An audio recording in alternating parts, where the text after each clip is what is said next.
Rabbi Tzadok HaKohen Milublin, une des plus grandes figures de la Chassidoute, il pose une question, mes amis, une question très très forte. Pourquoi toutes nos matriarches, pourquoi les 4 mères de notre peuple, les 4, elles étaient toutes stériles? Une, je veux bien, 2, mais pourquoi les 4?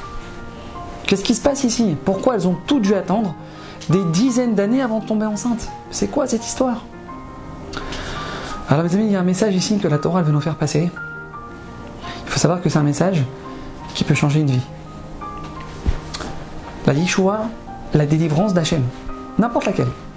Santé, enfant, parnassa, mariage, peu importe.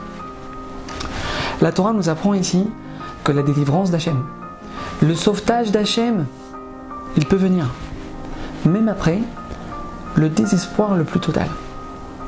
Sarah Imenu, 90 ans, elle n'a pas l'organe de reproduction. Il n'y a aucune chance qu'elle puisse porter un enfant un jour, aucune. Non.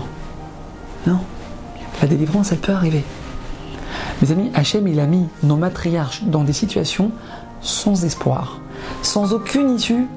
C'est pour nous apprendre une chose à nous. Le peuple juif, le Ham Israël, il est né d'une situation désespérée.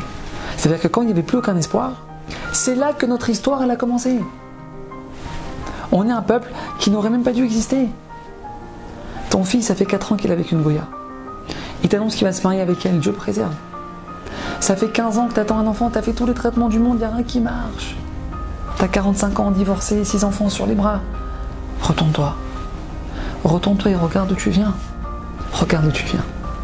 La naissance du Ham Israël, la naissance de notre peuple, c'est un miracle.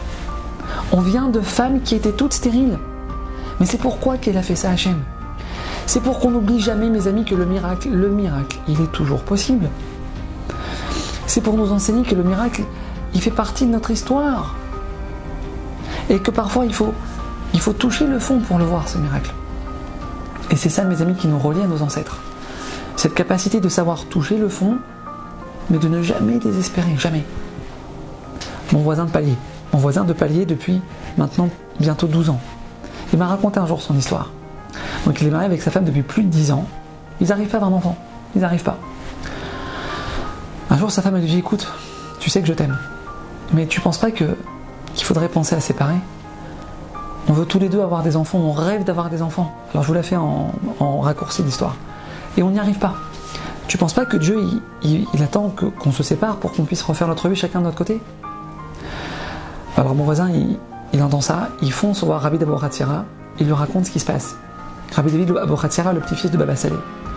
Il lui dit, Bezrat Hashem, tu vas avoir des enfants. Alors mon voisin, à ce moment-là, il regarde le Rav. Et là, il explose en larmes devant tout le monde. Il lui dit, Rav, je ne sors pas d'ici tant que vous ne me promettez pas que j'aurai des enfants sûrs et certains sans aucun doute. Je bouge pas d'ici, Rav. Comme ça, il me raconte mon voisin. Et là, mon voisin me raconte que quand le Rav, il a vu ça, son regard, il a changé. Il a pris sa main, boum, il a tapé sur la table devant lui, et il a dit à mon voisin, toi, tu vas avoir des enfants, toi, tu vas avoir des enfants. Mes amis, Baruch Hashem, aujourd'hui, mon voisin, il n'en a pas un enfant, il en a 4. 4. Alors c'est vrai, mes amis, parfois on ne comprend pas ce qui se passe. Mais il faut savoir que Hachem, parfois il a besoin de nous mettre tout en bas. Hachem, parfois il a besoin de nous mettre dans des situations qui ont l'air désespérées, mais complètement. Mais là-bas, Hachem, il attend de voir qu'on continue d'y croire. À bientôt.